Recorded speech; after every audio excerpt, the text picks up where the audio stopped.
Hello and welcome to Chats, a television podcast, Season 5, DaisyChatz. My name is Alan, and I'm joined by my best friend from my best friend. It's Magellan. Hey, man. Hi, hello, friend. You're so great. You're awesome. Wow, is this the compliments game? It's me being an employee of the Best Friend Agency. I'm so fascinated by that idea. Me too. We'll talk about it. You would tell me if you were hired for all these years to be my best friend, right? Yeah. That was, for the listener at home, John looked to his handler to make sure what he was allowed to say there, and then confirmed it. Mm-hmm. Nah, we're just kidding. Thanks, Terry. But, Terry? Yeah, my handler, Terry.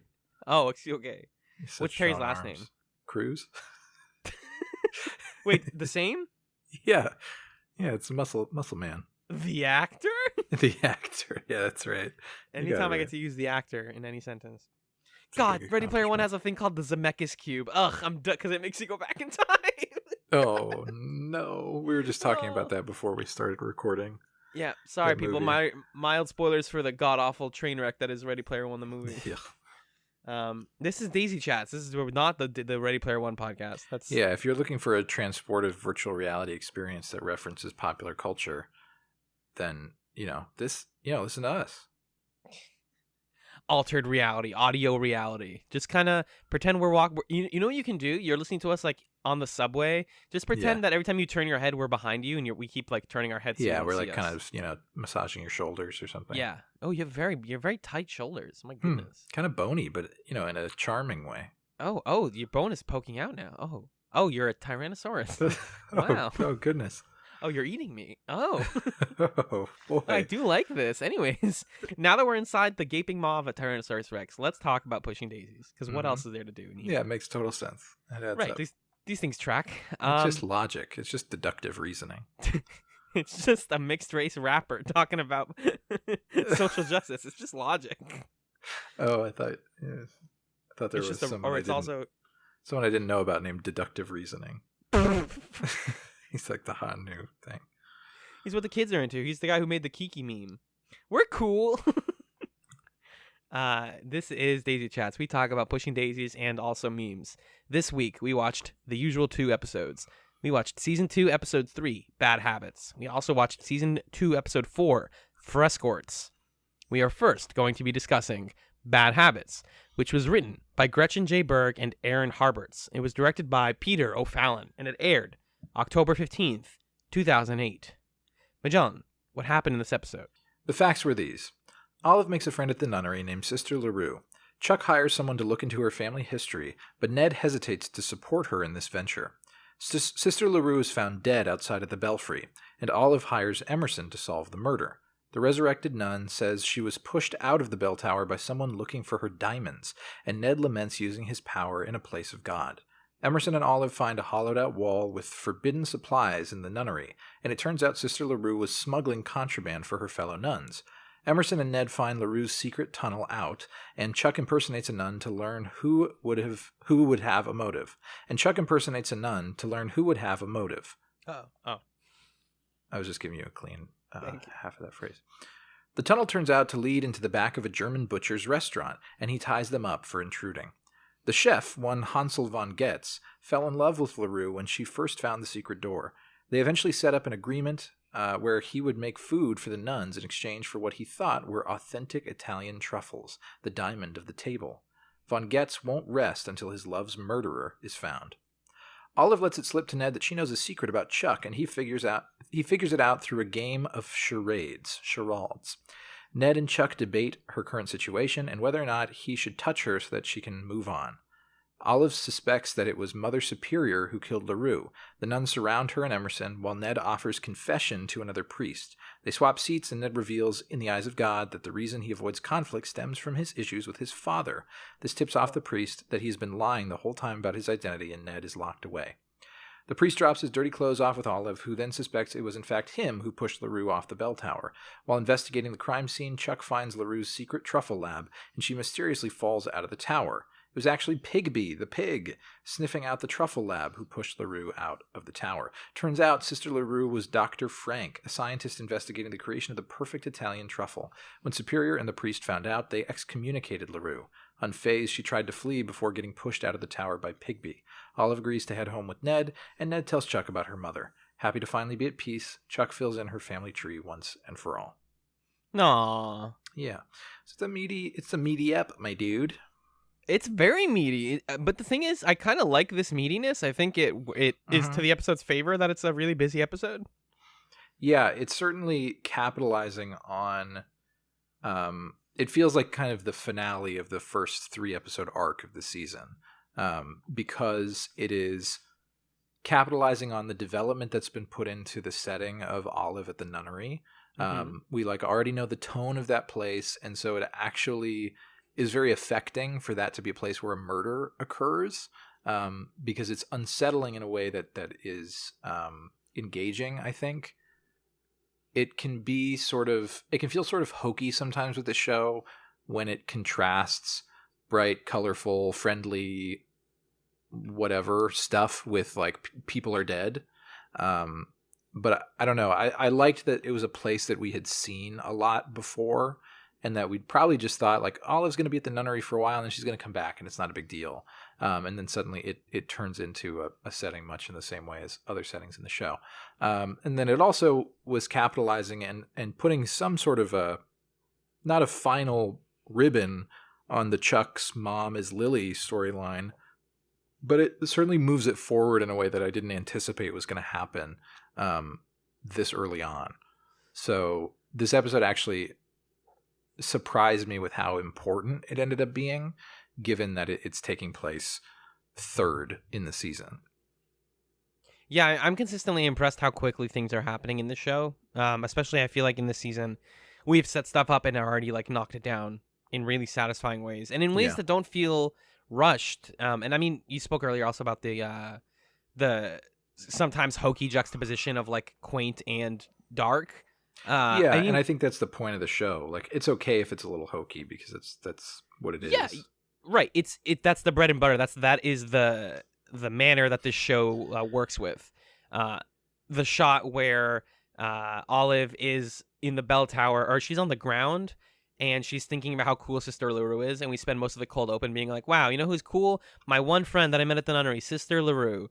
Yeah. Cut to Sister LaRue just falling out of a bell tower. It's genuinely shocking. Yeah, and it's not played that dark. It's just oh, that was weird.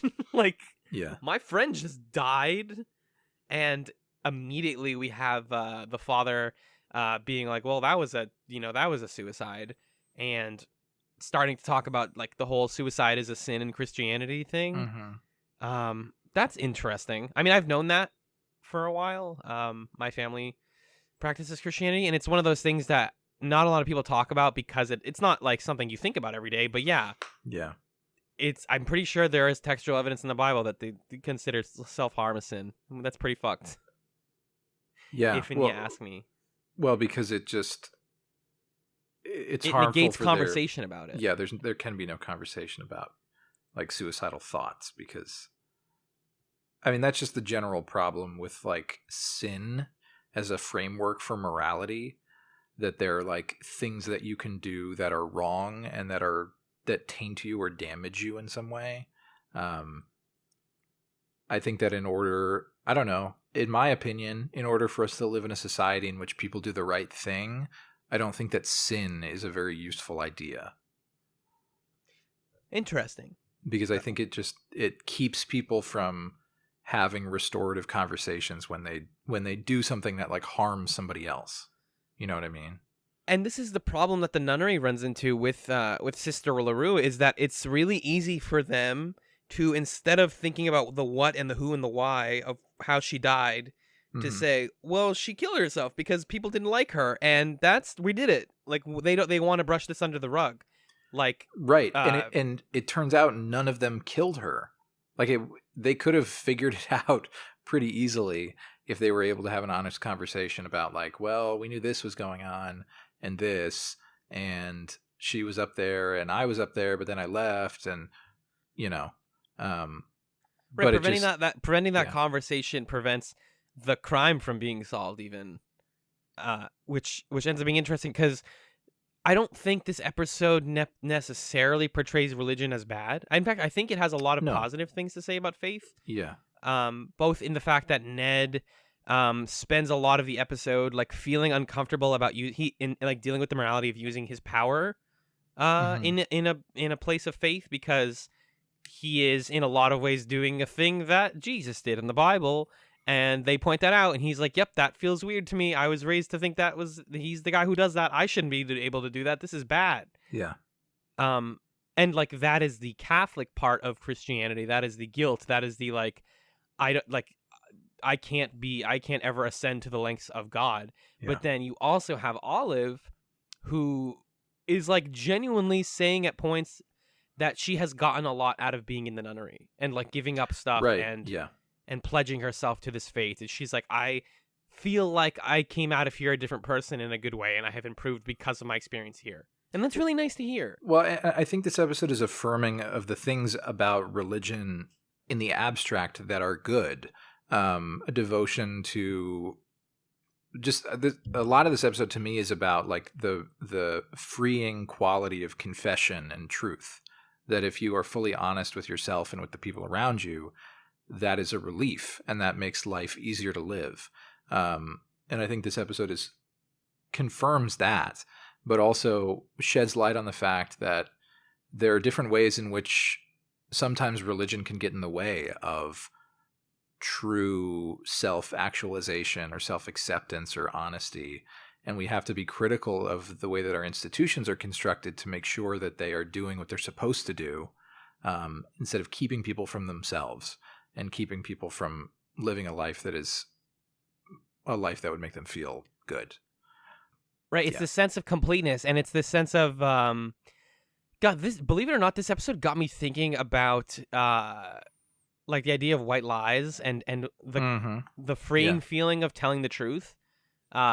Despite how uncomfortable it may feel, or that like it's way easier to just fudge the truth in our everyday life. Everyone tells 1,000 white lies, and we don't even realize it because we're so used to it. Yeah. And sometimes this got me thinking about like, what if I just tried, like I made the conscious effort to not fudge anything, and no matter how uncomfortable it was, like don't like fudge the numbers on anything, don't fudge the facts, like just be entirely honest. And like, will that feel better to me? Will that give me some sort of freedom or comfort that I don't have? Because Olive gets that in the charade scene. Like, she clearly wants to tell Ned about the stuff about Aunt Lily. She can't because of pledging to keep the secret and all that. But basically, ostensibly just tells him by having him get it, like by playing this really fun charade scene. Yeah. Which is a really good one. It doesn't lean too hard into the like, this dumb guy doesn't get the joke. Like, it's so obvious and he's not getting it. It does kind of when he's like, Chuck had a cousin, and you're like, oh my god, Ned, you're not getting it. Like, he's not stupid because it's freaking crazy, the thing that's true. So of course it's going to take a while for him to guess it. Yeah. And truth is stranger than fiction. Like, all of his guesses are just like pretty benign. And he's like, oh my, like when he gets it, he goes like, oh my god, oh my god, the plot of this show is bananas. How did you feel in general, by the way, about Ned in this, and I guess in the next episode, if we're to talk broadly? Like, there was. We'll talk about the next episode. I didn't love Ned in the second one. Mm-hmm. I really liked some of the moments we had related to Ned in this episode. First of all, I like when episodes of Pushing Daisies are constructed around Ned and Chuck having different philosophies about life. Because really what I'm realizing more and more is that this is a show that at its core is about like being in a long-term relationship and navigating the challenges that come up in a long-term relationship. And often those challenges are not incidents. Those challenges are differences in the way that you view the world and understand the world. And so between Ned and Chuck, there's a difference of opinion in like, is it worth revisiting the past? for Chuck, it is, and it's affirming in some way. And there are things that she's curious about and wants to know more about. And for Ned, he's like, well, I want to just forget the past and totally close it off and not revisit it at all because there's bad stuff there, and I get it, and I know why it's bad, and I don't want to deal with it. So I that felt really clean and concise to me. That was how this episode was structured, and then from there.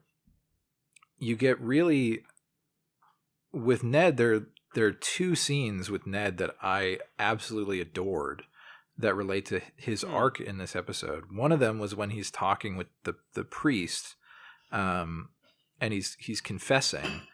And, yeah, man, that's the line, right? And first of all, great suspense in that scene where the priest is doing his priest job, but he's also trying to figure out, who is this guy? What is he doing here? I'm trying to figure him out. And so Ned opening up is great for Ned, but also reveals that, he's a shifty character. But there are two lines in that scene that really struck me. The first is the priest says, "We weren't born with bad habits. Where'd you learn them from, Father?" Like you don't just do things that are wrong or hurtful to people for no reason. They come from somewhere, and that's why it matters to look at your past, that you can determine that. And then Ned's trying to deflect that, and he says, this other line I liked, "If I act like my father, it's strictly by coincidence. I wouldn't know him from Adam." Wow. Yeah, like just really, they're really digging into the psychology of Ned and why Ned is the way that he is. In a way that I didn't expect them to do. Honestly, man, it's an interiority that we don't like usually get out of our protagonists. Yeah, that's the thing about Ned is he's pretty shifty. Like yeah, if you're talking about white lies, very frequently he tells white lies to protect himself. That's like because the truth is harder. Right. That's fundamental about his character, that he dodges things that are difficult because he doesn't want to confront them. Yeah. And here he's genuinely confronting something. And that results in the second scene that I thought was amazing that's just related to Ned. And then there was a Ned Chuck scene that's also awesome that we can talk about in a minute. Sure. But when, at the end of the episode, when Ned is apologizing to Olive about like how their relationship had gone and how he was avoiding certain things and how he was like running away from her the way that his dad ran away from him and all this stuff. And it's just like, it was such a deep, earnest, true apology, like the kind of apology that you would get from a real friend in real life. Like it was evocative to me of difficult conversations that I've had with people that I really care about, where I have genuinely harmed them and genuinely had to look inside myself to make amends. And I truly believed in the way this episode was presented to me that Ned as a character had done that in a way that I don't truly believe that about other confessions on television most of the time. The problem with confessions on television is they don't, like, especially with protagonists, you don't want to make, or there's this thought that you don't want to make your main character that flawed. Like, they're flawed, but they're willing to change. Yeah. And if like you're not gonna have them say, "Hey, I fucked up, and I need to make amends for this, or else I will not grow up out of this." Like, but that in reality, yeah, that's a thing that we don't talk about enough. Is you have to put yourself under a little bit sometimes. Yeah. Like, it's important to have confidence and it's important to have conviction, but at the same time, like, know when you're wrong and know when you've said bad things and do the uncomfortable work of apologizing and admitting it explicitly. Right. And again, we've talked about this, how Ned is a different mold of a protagonist.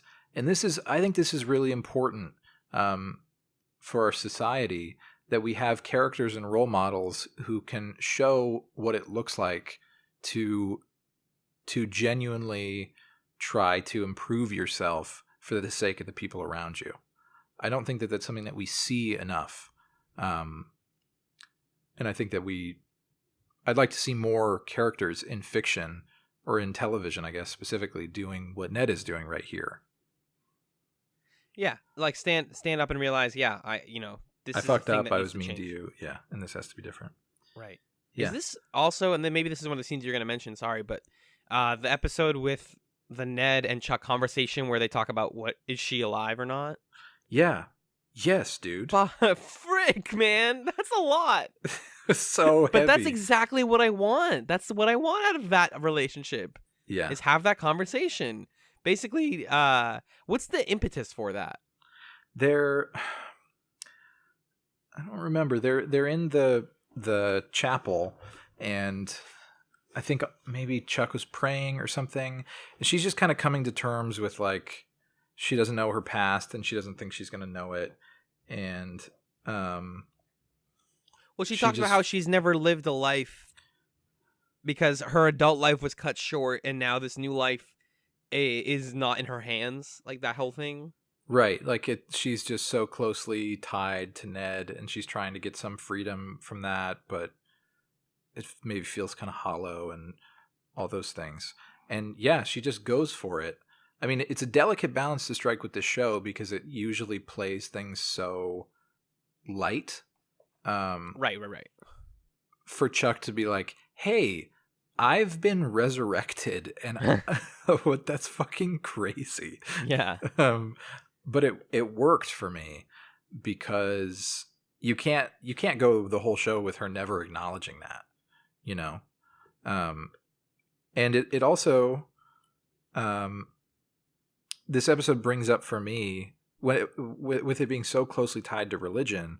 When they first revive Sister LaRue, she wakes up and she's like, I knew it. I knew that heaven was like totally made up. This is BS. Whatever. A literal nun, well, not really, but like a person moonlighting as a nun just undid everything about religion that we've ever been taught in like 1 minute. It's just and I mean the show is on some level saying like there is no life after death. Yeah. And so you have to make the most of this, but then why? Like, why do that? And so Chuck is grappling with that of like, I want to make the most of this life. I don't know if I can. So why be here? Why not just be dead when I was supposed to be dead? Well, because then it like she is again then challenging the notion of what does it mean to be dead? Because if Sister LaRue is confident that there is no life after death, Chuck wants there to be something after, because then she doesn't have to be in this. She kind of describes it as like a weird limbo or a halfway point, right, where she is not in the time period when she lived and with the people that she loved, and right, she is not able to like experience eternity with the people who in her life who she loved that moved on. Right. Like her older family and all that stuff, and her like old friends. Her dad and her dad. Exactly. She can't have that life, and she can't have her old life. So she's just in the space of like, it would be great if I either died completely or went to heaven, because one of those would mean that I get to, you know, have some closure. But where I'm at right now, I don't get to have closure. And, you know, Ned asks the question that we've been thinking about for this whole show, which is like, he goes like, do you want me to touch you? Is it that simple? Yeah. Should we just do this? Yeah. Do we want to call it a show here? Like, it's super good. It's very important and good that they're talking about this now, because we have a whole season to answer that question. Right. It seems like that is going to be the question that is in the back of our minds until the end of the show. Is like, where does Ned and Chuck go? And again, I think that is like, you could map that onto being in a long-term relationship. Right.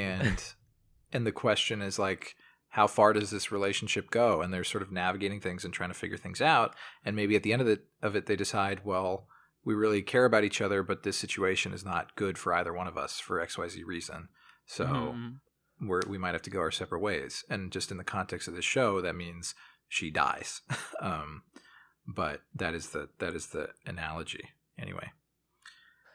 And I guess to bring it home, speaking of romance and honest conversations, the chef, the butcher, Mr. Von Getz, I believe, his whole thing with the truffles and like his relationship being founded on the lie that she's giving him something authentic.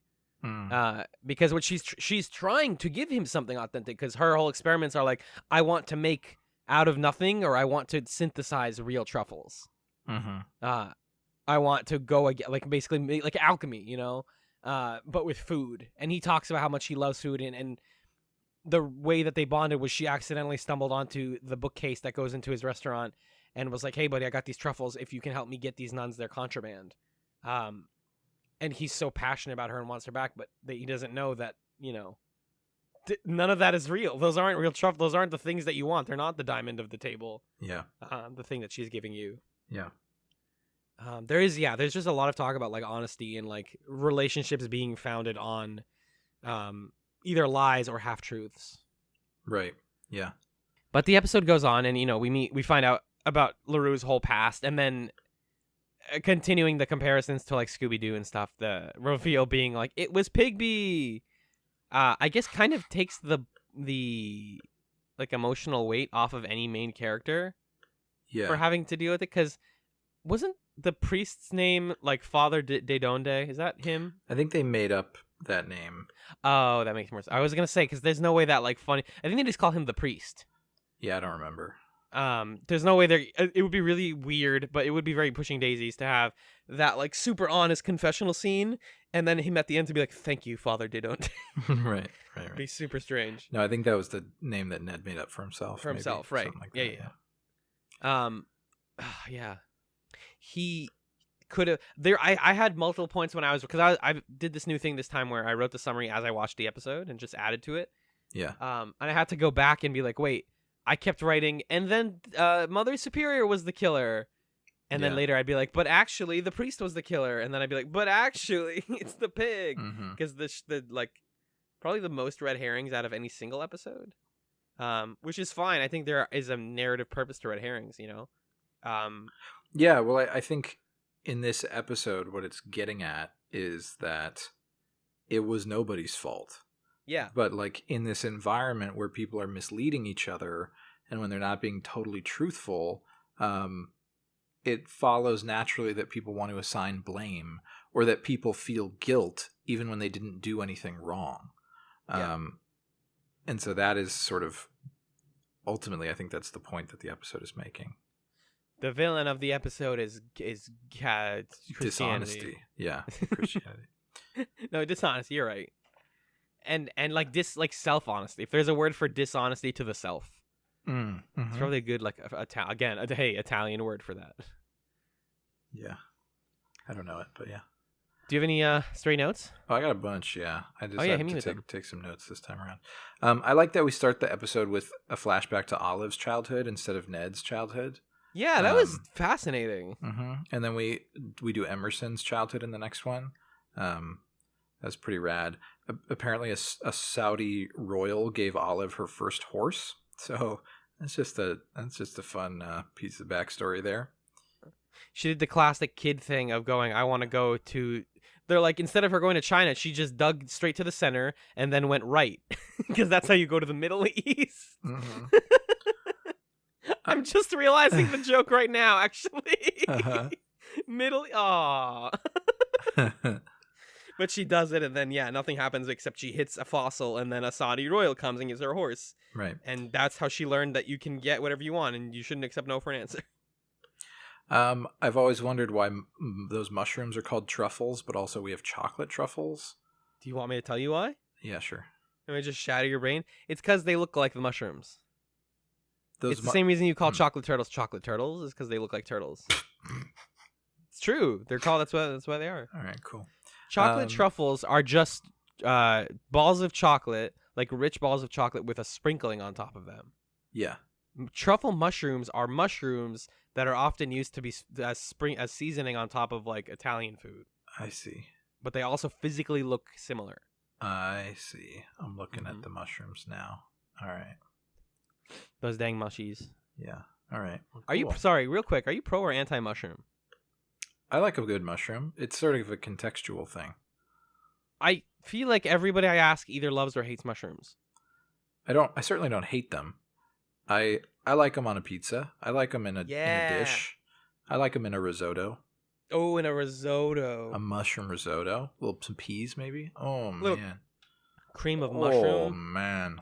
Oh my God. Do you want to get soup after this? Oh, man. Oh, my God. That's my Al Pacino.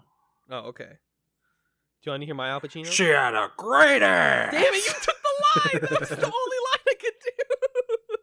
Thank you. I guess I don't have an Al Pacino impression. Gotcha.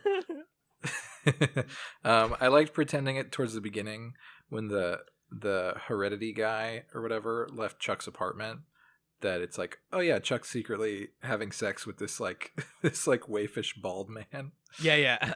I thought the implication there was that she's just now dating. Yeah, but that's not what it is. I think that's what they want you to think for a split second. Well, that's the goof. Yeah. I still don't really fully buy the plot contrivance of why Chuck's aunts took care of her after her dad died. Like, it still doesn't fully make sense to me that it fell on them to do it. But it's fine. I'm taking it. I'm accepting it. But it just seems like, wouldn't it have gone to like one of his siblings or like his mom or something? Or I don't know. Just because Lily hadn't like claimed her, and so I don't know. Anyway, it's like eternally confusing. I always try to think about that during the episodes, and I don't think we're getting an answer. Yeah, it's fine. Some lines that I enjoyed. Emerson, when Olive comes to Emerson, he says, "What got thee to a nunnery?" And then she's very excited. She's like, "Oh, Emerson, you really want to know?" He's like, "No, not really." No. I don't actually. I just care. like that. I just like that play a lot. Yeah. When everyone showed up to the nunnery, Olive says of Chuck, "Why isn't Pie Girl minding the pie hole?" And Emerson says, "Because she'd rather be minding his," referring to Ned. It's clever. Wow. Ned says, "Oh, come on, Olive. We're all alone here." Olive says, "One is never alone in the house of the Lord." That's like a cartoonish line, but it's very good. Yeah, a sort of cutesy moment. Chuck and Ned want to high five each other for like snappy dialogue, and they're both like, by proxy high five, and they high five Emerson, and he high fives both of them. That was cute. Aww. Also, it would be fine if they touched each other over their clothes, right? I think they don't want to. Well, I think that's dangerous. They're just trying to be extra safe. Because fiber is thin, you could still pass through fiber pretty easily. Yeah, okay. But yeah, are you trying to imagine like a sex with clothes on sort of thing? No. It's just... Oh, just me? Oh, that's weird. Yeah, just sort of trying to figure out the logistics of what they're trying to avoid. Can you imagine going into Pushing Daisies and someone's like, so here's the premise, here's this character, they're in love, it's a really beautiful show, it's inspired by a lot of like fairy tales and all this stuff, and then you're like, so how do they fuck? Like, that's your only interest, and you're like, I'm gonna watch the whole show just to get this answer. Yeah, and you will not. They have sex with those like neon bodysuits. Ooh. Those like bright green full body thingies. It's the only way I know how to have sex, man. Yeah. Ned's sideburns are really great. It's true. It's always been true. They're just sort of like strong but modest. Just like Ned. Yeah, my favorite line is the people at the nunnery say of the crew, they're like, "We assumed you'd be Italian," and then the camera kind of holds on Emerson, and then Emerson's like, "We are." So good. I really like that. Shia McBride's my fucking hero. Yeah. And that's it. I mean, just a dense episode that got through a lot and moved character relationships in a way that is really valuable. And then, of course, we didn't really talk about this explicitly, but at the end of the episode, Ned's like, "Hey, Chuck, Lily is your mom." Yeah, it just says it. All right. Yeah, Pushing Daisies. I didn't know that you would do that in episode 3 of the season, but I'm glad you did, so we don't have to wonder when that's happening. They're just running right every time they set up like a big mystery, and we're like, all right, I know how TV works. Here comes the whole season plot. It's always solved in like a couple episodes in the show. Yeah, it's pretty awesome. Pretty great. Yeah. I think I gave all my stray notes. If I'm looking, yeah, pretty much. I like this episode a lot. I think this is, exactly this and the second one were just really strong. So yeah. I mean, let's get to it. But first, a brief musical break, and then we'll be right back to discuss Frescorts.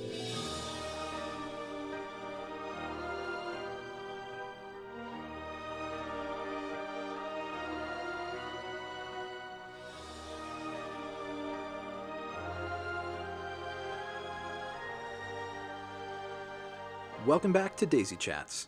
The second episode we watched this week was Season 2, Episode 4, Frescorts, written by Lisa Joy, Gretchen J. Berg, and Aaron Harberts, and directed by Peter Lauer. It aired on October 22nd, 2008. Alan, what happened in Frescorts? Well, Magellan, I'm glad you asked. The facts were these. Emerson worked at a detective agency with his mom as a kid, and he's glad to see her in the present day for a visit. Ned is growing jealous that Chuck and Olive are hanging out more, going so far as to move in together. Veronica Villanueva visits Emerson's office to ask him to find the murderer of her best friend Joe. Turns out 2 separate clients asked him to find Joe's killer, both claiming that he was their best friend. The resurrected Joe was embalmed with formaldehyde, but they don't learn any new information from the body. When questioning the 2 friends, they learned that Joe was a Frescort, or friendly escort, for My Best Friend Incorporated. It is there that the gang meets Joe's boss, Buddy, who demonstrates a hug machine on Ned. The women go undercover to work at the agency, while the guys sneak into Joe's apartment. His roommate, Randy, attempts to make light of the situation, but something about him seems off. The gang suspects Randy of murdering Joe, so Emerson investigates his apartment that evening. He learns that Randy was Joe's client, not his roommate. Randy tells the gang that Joe had a girlfriend at work who he'd hoped to leave his job to be with. After interrogating Joe's girlfriend and coworker Barb, Chuck and Olive get trapped in a locker, where they vent about their emotions and problems living with each other. Barb is later found murdered on the hugging machine with her lungs crushed, and she reveals that her boss and Randy knew each other.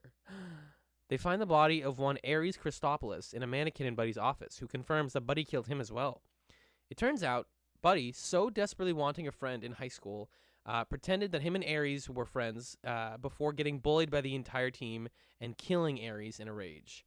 Desperate to keep his new friend Joe around in the present, he tries to pay him off. Joe wasn't having it, so Buddy murdered Joe and Barb as well for taking Joe from him.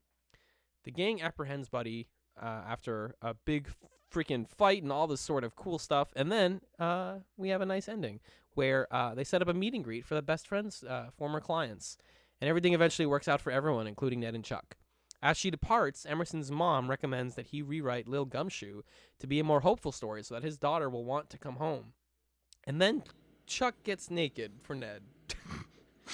It's the episode. The end. Okay, so much messier than the first one, right? I guess it depends on what you mean by messy. I feel like there were fewer plots that I loved. There were fewer plots that I was like, yeah, that's awesome. Like, there were a couple in there where I was like, what's going on here? It felt quicker to me, I guess, is my only counter to that. It felt simpler and quicker. And maybe that means that there was less in it to, like, deeply emotionally connect to. Like, I nearly cried in the first episode, but I had a lot of fun with this one. It's a very fun episode. My thing is, I wish Emerson's mom stayed around longer. Yeah, I feel like they didn't make the most out of that. Not even close. Because, there was a scene that I didn't put in the summary where she is found breaking into his office, and they have this heart-to-heart where he's like, like everyone else, I can tell them, oh, my best friend is my mom. But when my actual mom comes home, it's kind of like, oh, well, you kind of have to be my parent, and you're also, in a way, a competitor because you're also a private investigator, and we can't have the relationship that we had as kids anymore. Yeah. And it's awkward enough to the point where I don't feel comfortable telling you about my daughter, who I don't know. Yeah. And so he does have to confront that awkwardness when she breaks in and tells him, like, the reveal that basically he's been sending manuscripts to a book publishing company, and through a comical series of events, one of the manuscripts got sent back to his mom instead of him. And so that's how she knew about Lil Gumshoe before he got it published. Yeah, before he told her. Yeah. I mean, I think we're just going to see more of her in future episodes, and so that'll kind of assuage this a little bit. And this episode was just about, really this episode and her presence in it was about laying the groundwork for presumably the role that she's going to play in helping Emerson find his daughter. That's my guess. Like, he's not going to be able to find her alone, but with his mom's help, he can do it. Interesting. That's I don't know. That seems to me like what it's going to be. Like, she's going to show up in a couple episodes and be like, "Hey, I found your daughter. I'm better at this than you are, and that's why I could find her." Right. That's my guess. Despite the fact that we didn't see as much of her as I would have liked, I, on a personal level, appreciated them addressing this idea that Emerson and his mom, their particular relationship is them being best friends, which can be nice, but also can be challenging from the point of view of the child. Because from my personal perspective, I grew up with my mom and my stepdad, and I would spend summers at my dad's house. And so my dad, he's not married and he doesn't have any other kids. And so our relationship has always kind of been like, when I'm at his house, we play video games together, or we go bowling, or watch movies or whatever. Yeah. And so on the one hand, that's pretty cool, because your parent is like sharing with you things that they love, and you're sharing the things that you love with them. But on the other hand, that has been limiting for us in terms of like, I don't know, what I feel comfortable sharing with him, and like the extent to which I go to him for advice on things. I would say is not nearly as often as I go to my mom for advice on things. So it's a real kind of parent-child relationship that I'm glad the show is shedding light on, because you realize that ultimately, and this is something I think a lot about in improv. So I do improv, and a thing that can kind of be said about doing improv is like, you want to set up the relationship between two characters, but it's not enough to say like you're doing a scene that has a mother and a son in it, because there are a million different ways that people can be mothers and sons to each other.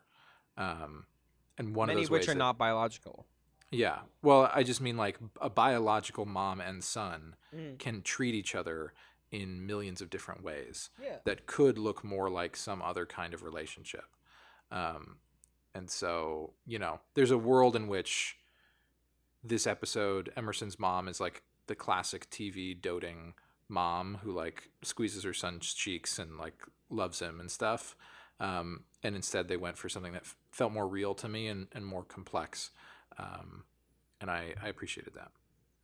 Yeah, I think that, I mean, Deborah Mooney's performance is really good. The way that they are each other in the they're more each other in the television way than they are in like the real life way, where they have the same mannerisms. They both love money. Yeah. We get the fun scenes of him as a kid, like discovering that he loves private investigation and money together. And the way that they're both bitter to each other when they first meet is like, "Are you going to order anything?" And then she's like, "No, this place sucks. Anyways, hi, I love you, son, my child." Yeah.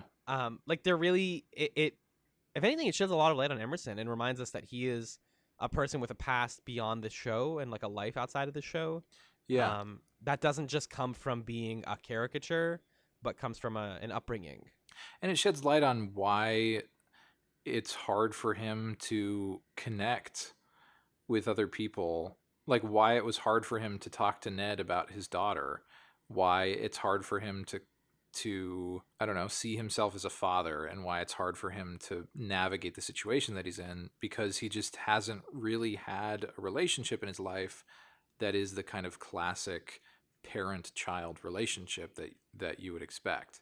And so it stems from what we understand to be true about Emerson, and it just feels completely natural to his character and makes sense that this is the relationship he has with his mother. It's really, I think, important and interesting that the show so far hasn't really had traditional, like, nuclear family relationships that much. And I mean traditional in the strictest sense. Like, Emerson and his daughter live thousands of miles apart for as much as we know.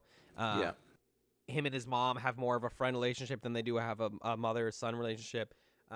Chuck doesn't know her parents that well and lives with her aunt, so she has a strained relationship with. Yeah, Ned Ned's has father a problem got with his remarried. father. Right, exactly. So like nobody has a dad or a mom. That's just the way they are. The sort of like white picket fence, 2.5 kids kind of suburban ideal of a Yeah, family. nobody has anything resembling that. I mean, even like that's a good point. the not commented on but very present fact that Emerson's mom is white, and they're just like, Right. yeah, so that's like not that's Yeah. she is not the person that you expected. There are familiar relationships that are just different. It's not Yeah. weird. It's in fact they're normalizing it by just being like everyone's got a weird family. Nobody just like has a mom and a dad that come and visit and they're awkward or they're really nice. Like everyone's got complications. Do we know anything about all his parents? I don't think so. Well, I mean, we saw know them in the flashback. We know that she has like a mom and dad kind of thing going on. Yeah, right. But they were rich, and that's what we know about that. Or were they? I think so. Maybe there's some distance between them or something. That kind of thing. I had a lot of notes and words about the A plot in this episode. Tell me some of them. So, cool is one of the adjectives I wrote down. I'm just kidding. There are some things in there that I felt like were a little bit dicey, but then there were at the same time things I loved and I thought were pushing Daisies at its best. So, like, great. I have some issues with the character of Randy, his the Joe's roommate. Yeah. Okay. So this idea that, so on a basic level, this episode is about friendship and how did we make friends, and really coming to terms with the fact that most of us had the privilege of just being in a shared space with people long enough that we decided we were friends. Right. And having shared interests. But like as an adult, how the fuck do you make friends? Like how do you talk to another person to the point where you can share anything with them? How does that ever work? Yeah, like you and I are friends because we were locked in the same building for 5 days a week for, 4 or 7 years of our lives. Exactly. That's the only and we had a mutual friend, and we had a couple classes together, and we both liked the same things. And that's the only reason that's the reason that, hey, that's the show. Hey, what's up? Yeah. But like as like you're an adult, I understand somebody using the best friend service. It doesn't seem that weird or like fantastical to me. Yeah. I'm trying to think of like what is a version of it that does exist in our current world, because we have the internet in a much bigger way now. I think there are this sort of thing, like not in like a business sense, but like I see videos on Facebook sometimes that are like you can pay someone to like cuddle with you. Yeah. Or something. Yeah. Like it's just something that exists in a certain form. I had a friend in college who was looking into, as a summer job, she would be one of those people who goes and visits old men and walks around the city with them and like talks to them. And everyone at the time was joking like, it's going to be a sex thing. You're going to have to wear weird outfits. And she was like, it's not. Like, it's just... Some people are just lonely. Or they just want to hang out with somebody. Some people will pay you to just listen. Yeah, totally. Yeah. So I totally understand Randy having Joe as like, I want a roommate. And like, I will pay you to be my roommate. Like, I will basically pay for your living... That's what he says, is like, your living expense is your fee. And I just want to have the experience of having a roommate and a friend. The thing is that, like, and maybe this comes from my perspective, but I do read Randy's relationship to Joe as a little bit, like, pseudo-romantic. Yeah, I think that is on base. Right, because he talks... Ned talks to him about, like, sometimes you just want somebody to be around there. Sometimes you just want somebody physically close to you, and you just want to, like, understand and have somebody else in your space with you. And they're kind of like basically saying it. And again, part of that also comes from the read of like Brian Fuller working on this show, being a gay man, and you're like, this he's thinking about it, like it's in his head. Sure. But they don't come out and say it in a way that's like, oh, would it be better in this episode if because this is just like, this service, the best friend service, is for friendship.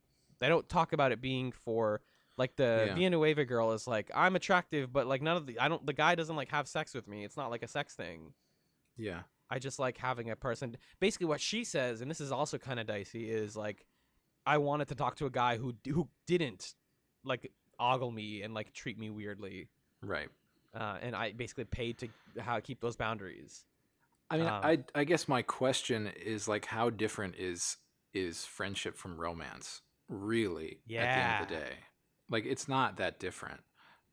I think we place sort of arbitrary limits on, like, I don't know, what is a sort of anticipated typical romantic relationship.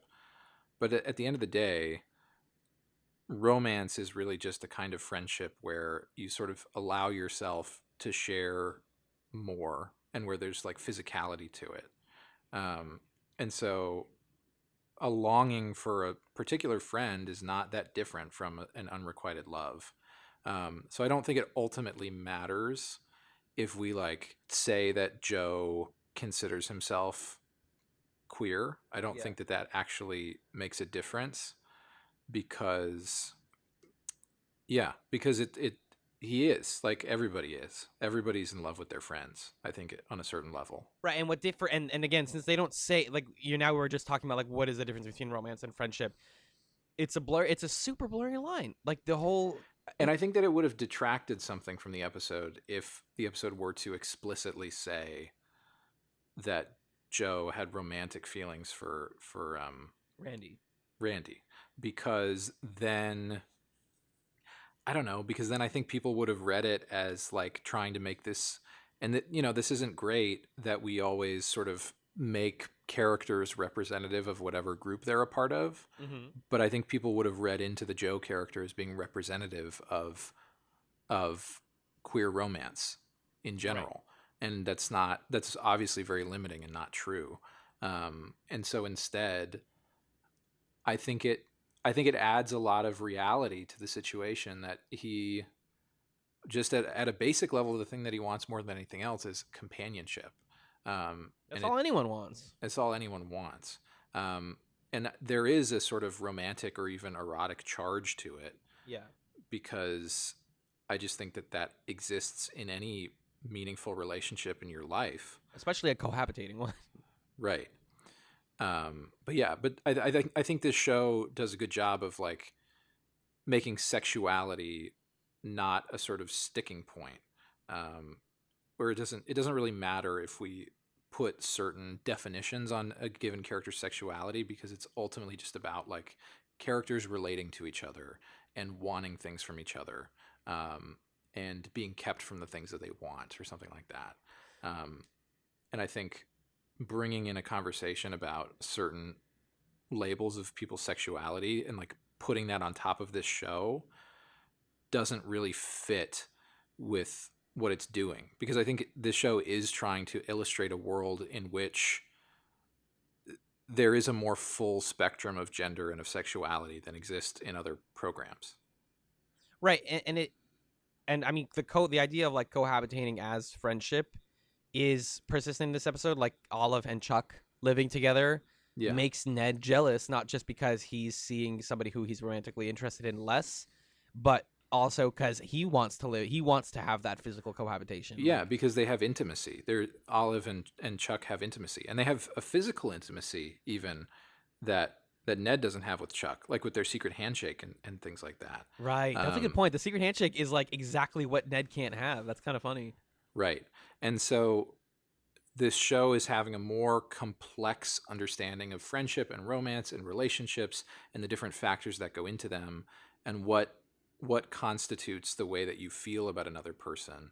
And I think you could also argue that there is a sort of queer charge between Olive and Chuck, even if they as characters wouldn't call it that. Yeah.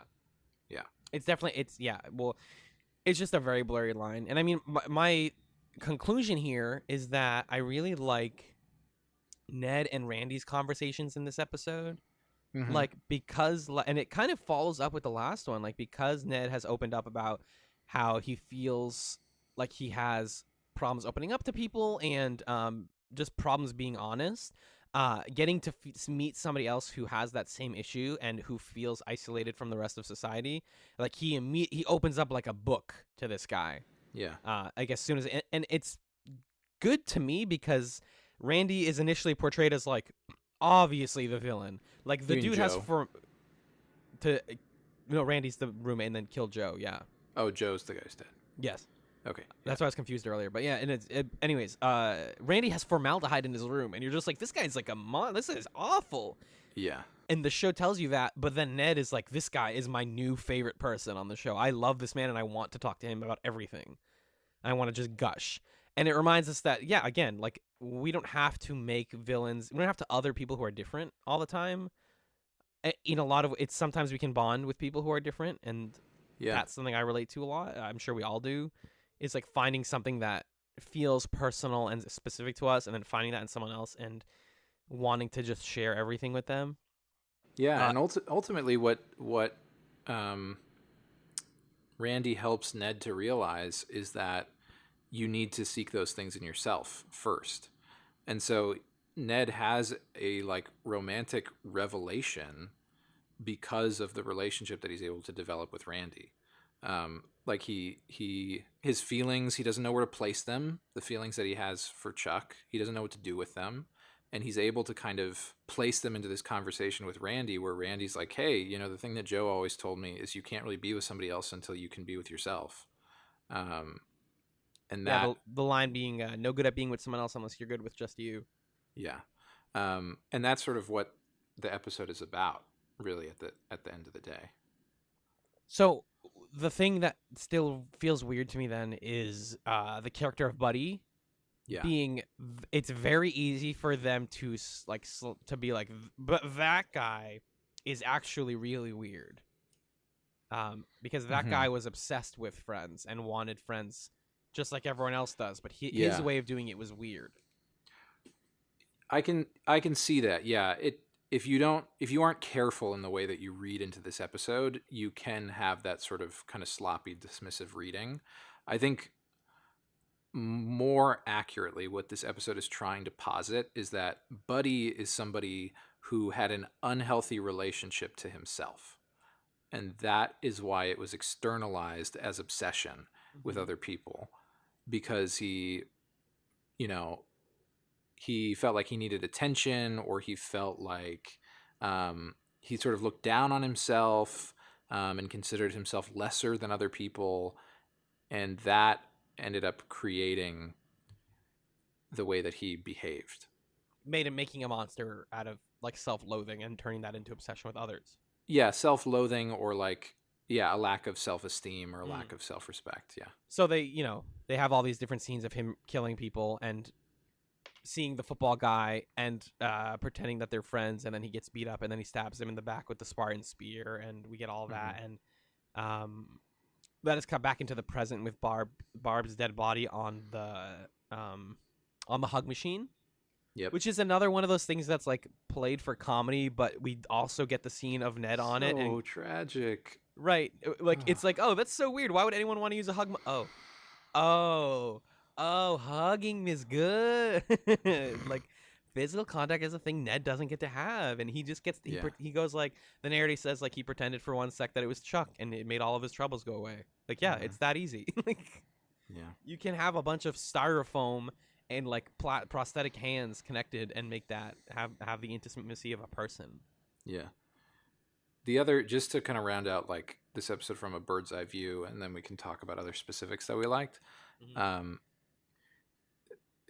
Tying this again into, if the thesis I'm trying to develop about the show is that it's about modeling the challenges that you face when you're in a long-term relationship. This is another significant challenge that long-term relationships face, is like, how do you balance being friends with people who are not in the relationship? And how do you balance how you spend your time? That is the core of the tension between Ned and Chuck in this episode. And on the one hand, it's important to have relationships with people other than your partner, because you get different things from them. And it's important to have a relationship with yourself separate from your relationship with your partner. Yeah. And so that's what I got from this anyway. Right. And I mean, they have the conversations, like Ned and Emerson talk about, like, why would you ever pay for a friend? And Emerson firmly plants himself in the people who don't like get, like, weirdos would pay to have a friend. And it's like kind of the episode kind of proves him wrong. They're like, no, it's not just weirdos. It's just everyone, like, he's struggling to bond with his mom. It's kind of like the irony falls back on him. Yeah. And he's saying, why would you ever pay for a friend? But at the same time, the one person who he considered his friend grew out of him. And they can't have that exact same relationship anymore, where he sits by her desk and does crime stuff. Right. Like, real people change. You can pay a person to just be your friend, and that works. And they can fulfill the needs of that. Yeah. Well, and so then here's this question about what is friendship that this episode is really asking. Because when Olive and Chuck go undercover and they first meet Barb, who, by the way, I love Barb. She's Barb so cute. is my favorite part of the whole episode. She's a great actor. Yeah. Anyway, so she says to them, like, hey, when you're a friend here, you're going to be called upon to like feel or express certain emotions, even if you're not feeling them. And you have to be ready to do that and like act like a friend. Right. And so the question is like, is a friend just somebody who gives us what we need at certain times? Is it a legit friendship that Joe and Randy have, where they were friends through this thing, but now they're like, now we can be real friends? Like, I don't know. What is a friendship is part of what this episode's asking. Yeah. Well. Can it be one-sided, and can it be like, Yeah. where does it bridge the line into romance or like companionship? Yeah, because something that Ned said to Buddy at the end of the episode is like, you're not actually selling people friendship. You're just selling people this sort of like hollow lie, and they realize that it's hollow, and it makes them feel worse about themselves, and it doesn't make them feel better. Right. I think that is in a way the show taking a stance on that whole thing. It's I feel like I had another point about that, but yeah, it's got a lot going on under the hood this episode, and I like that about it. Yeah. Because, in the actual episode, it's just like we go to the office, the best friend's office, and then Barb is there, and she's great, and they're going undercover, and we meet Buddy, and we meet Randy. Like, we just have introductions and scenes with all the characters, and then, cut to Randy being obsessed with people and being a murderer as a result, and then we catch him. There you go, you did it. Buddy being obsessed with people. Yes, sorry. Yeah. I feel proud of myself that when Buddy was telling his own origin story, I was like, wait a minute. I don't know if I trust this guy because the narrator's not saying it. No one tells their own origin story on the show. Yeah, no one's like, well, back in my day, I was this. The facts were these. No. And then it turns out I was right. He was lying. So I wonder if that's a recurring thing that you can catch. Maybe, I don't know. But I feel proud of myself for catching it. Yeah, I'm proud of you, honestly. Thank you, bro. Thank you, man. Thank you, man. Do you have do you have the soup of the day? No, do you have any stray notes? Yeah, I got a few. Let's see. I thought it felt kind of off tone in the opening scene where the narrator's like talking about Emerson liking being a private investigator. Oh, yeah. He's like, a pursuit that Emerson found badass. He's like, you're not allowed to say that word. Yeah, that doesn't fit with you. I'm sorry. Early on, Chuck is talking about Emerson's mom, and she's like, add an eye patch, and she could be Lily. And then Ned is just like, how are you doing with that, by the way? It's like, okay, Ned, not the best way to broach that. That falls in the same bucket of him like, I killed your dad. I think he's just very blunt. He doesn't know how to start those conversations. He's not blunt, though. He's very dodgy. And then sometimes he's just like, anyway, so your mom, you just found out, is a person you know. How are you handling that? Yeah. How are you doing with that? Yeah. Like, he knows he's supposed to ask, but he doesn't know how. That's a social take that I've seen, though, before. Where someone's like, I know what I'm supposed to say here, but I don't know how to do it subtly. I'm just going to say it. I have an affection for it. Like, it feels very real. It's just funny. I like the exchange that Olive and Chuck have when they're moving in together. And Chuck's like, I'm a morning showerer, whatever she says. And then Olive's like, well, I'm a late night bath taker, a snorer, and a dish scrubber. Welcome home. Yeah, it's catchy. Morning fun. Person, morning bath taker or morning person, and blah blah blah. They have like fun parallels. Mm-hmm. I really liked their You wrote here talking about all their baggage, like them in that scene and talking about like, oh, I guess we're fine. Ha ha. I guess we're gonna be good roommates and have no problems. And the narrator is being like Ron Howard voice, like they were not fine. Yeah. And then they're in the locker and they're just like letting it all out. Like, I have problems with the way that you do this and this and that, and I don't like want you to have the bed over here, and like roommate problems. Yeah. And I think the way that you talk to Ned is awkward. It makes me uncomfortable. Just like really saying everything. Yeah, and it was a big moment for Ned that he at the end of the episode didn't let Chuck move back in. It's a huge character moment for Ned, that he's finally starting to push people towards, you know what? We have to do the thing that feels a little uncomfortable because everybody needs to like live their own life and have real conversations. So like if you're having problems, you should have a real conversation about it and make it better. And then they do. And it's awesome.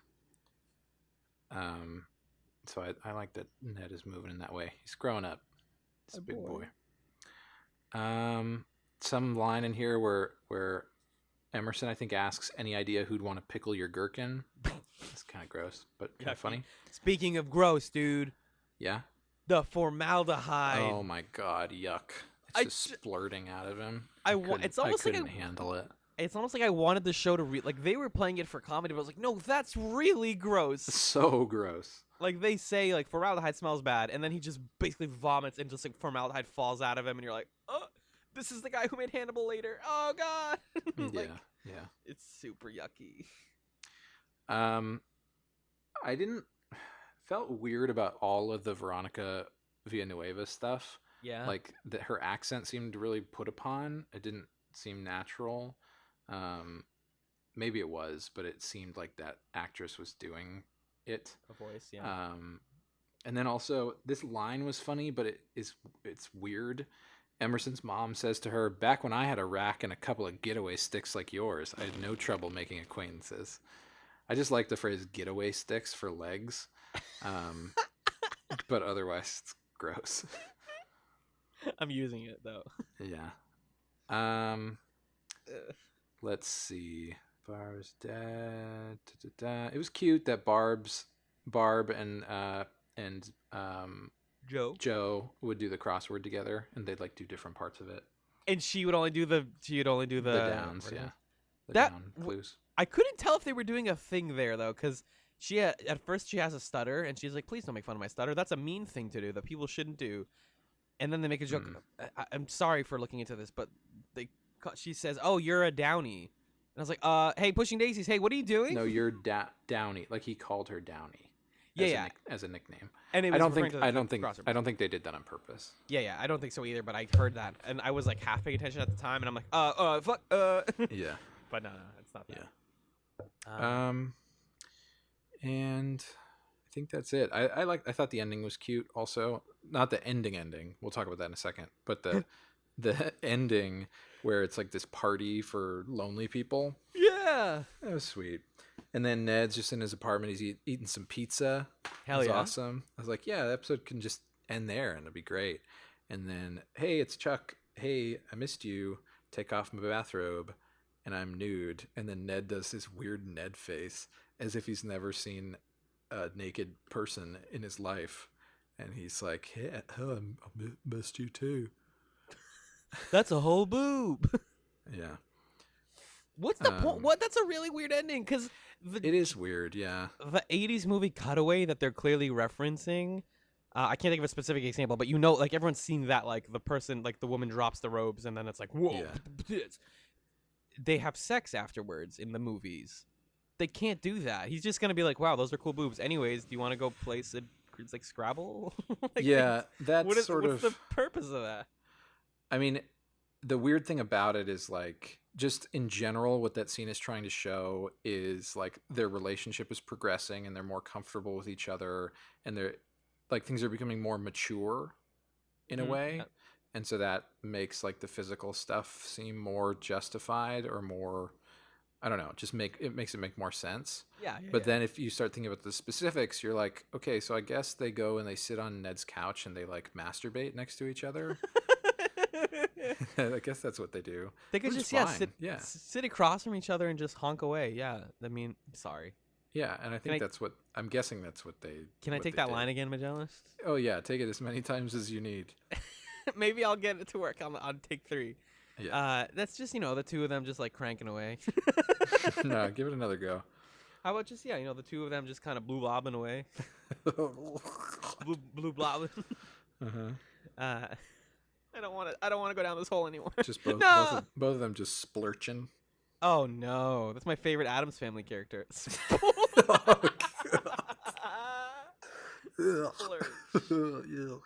Yucky. Anyway, so when you get into the logistics of what that scene could imply, it's a little weird. But if you just take it Yeah. at face value, it's cute. It's harmless. Yeah. Yeah. That's what I got. Me too. Neat. I miss trivia. I wish the show had better trivia, to be honest with you. Yeah, it's all right. C'est la vie. The trivia here is like the aunts aren't in this episode. No.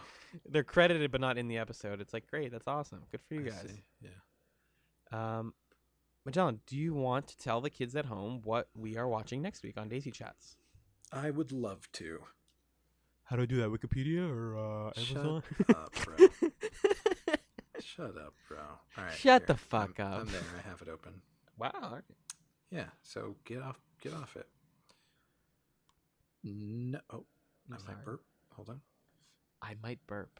Maybe Shouldn't have not. eaten that pizza. I'm very like acidic right now. Very acidic. Achido. Oh my god. Cool. Just here we go.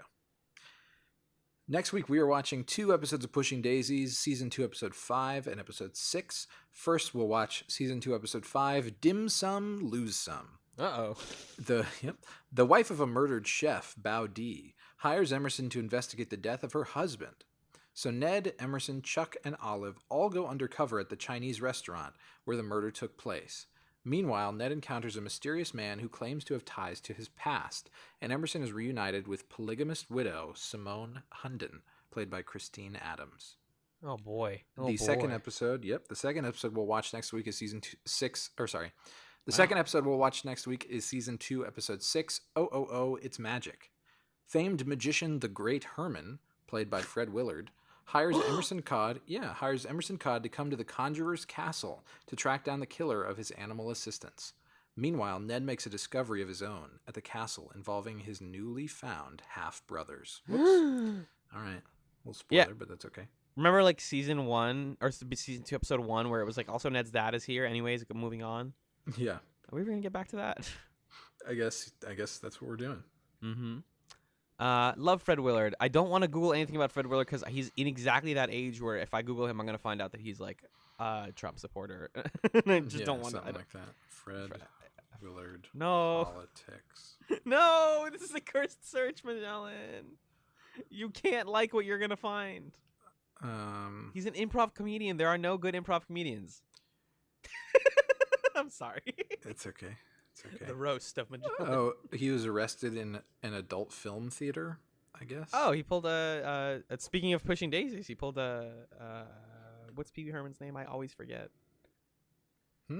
Pee Wee Herman? I don't. Paul Rubens? Paul Rubens also got arrested in an adult theater. For what? For masturbating in an adult movie theater. Oh. Which the joke is always like, what else do you do? Just like sit? Stupid. The 90s. Yuck. Uh-huh. Thank you, Magellan. Thank you for the Fred Willard update. Yep. Yeah, so with that, it's time to take it to the plug zone. It's the sound of plugging something in. Imagine if every time you plug something in, you got a cool sound effect. That'd be awesome. That'd be sick. Also, if you want to find Dana Davis, the actress who plays Barb on another show, she played Chastity Church on 10 Things I Hate About You. The like short-lived ABC family drama. Okay. Along with Lindsay Shaw, who was one of the main characters, who was also the romance on Ned's Declassified School Survival Guide. That's for all the post-millennials out there. Anyways, you can, if you are a fan of the show and would like to contact us, hit us up on Twitter at ChatzPod. That's CHATZPOD. You can also email us. You can also email us at chatspod@gmail.com, spelled the same way. If you send us stuff there, we'll read it in the middle of the episode. It's gonna be sick. And speaking of sick as hell, if you like the show a lot and you already reviewed us on iTunes and all that stuff, you should consider backing the Chats Patreon, which is found at patreon.com/chatspod. Over there, if you back us at $2 a month or more, you will get access to a monthly film commentary recorded by Magellan and I. Yes. Where you can put us in your ears and listen to a movie. Watch a movie and listen to us. Don't listen to a movie. That'd be weird. It's like we gotta record another one of those soon, bud. Yeah, we will. Can we tease what the next one is? No. Okay. It's We will- awesome. we will next week. We'll tease it next week. Okay, fantastic. Magellan, where can people find you on the online? They can find me online on Twitter at JustAFluke. That's JUSTAPFLUKE. They can also find another show that has my voice in its episodes called Adulthood at adulthood.simplecast.fm. And yeah, that's it for now. Alan, where can people find you? Can you do an episode of Adulthood where you don't talk? Yes. And it's just all of your friends and family like talking instead of... Easily, yes. Do you have enough audio to do that? No, but I could do that. Make it happen? All right, cool. Yeah. Stay tuned. If you like a show that I work on that's about entirely me but doesn't have me on it, that's a good pitch for an episode, I think. Mm-hmm. You can listen to my voice on 2 other podcasts. One is Fireside Friends. That's a monthly podcast where my friends Ryan, Katie, and I talk about pop culture, how it affects our lives, our views of the world, and we're going to be restructuring that soon. And it's like our 4th restructuring. It's like we're the perestroika of podcasts, honestly. We just constantly are restructuring. Mm-hmm. But it's gonna stay a monthly show because that's the fun way to do it. You can also hear me on The Garnet Wager, which is a weekly discussion podcast where my friend Six and I watch the Korean game show The Genius and play Fantasy Genius for fabulous prizes every week. We're winding down on season 2, man. That's some spicy stuff. I think our latest episode is probably our best, where we talked about the Monopoly game episode. Oh, okay. Honest to hoodness, if you haven't watched The Genius yet, maybe listen to that podcast and then like listen to like half of it, and then once we get into like spoiler stuff, maybe like back out because very spicy. Just honestly super good. Love that show. Okay. And I guess if you want to follow me on Twitter, I'm at Alan Ibrahim, ALLENIBRAHIM. But I don't use that shit right now. I'm sorry. I'm not on Twitter over the summer. It's very stressful for me. So that's what we got. Thank you so much for listening to this episode of DaisyChatz. Keep on living.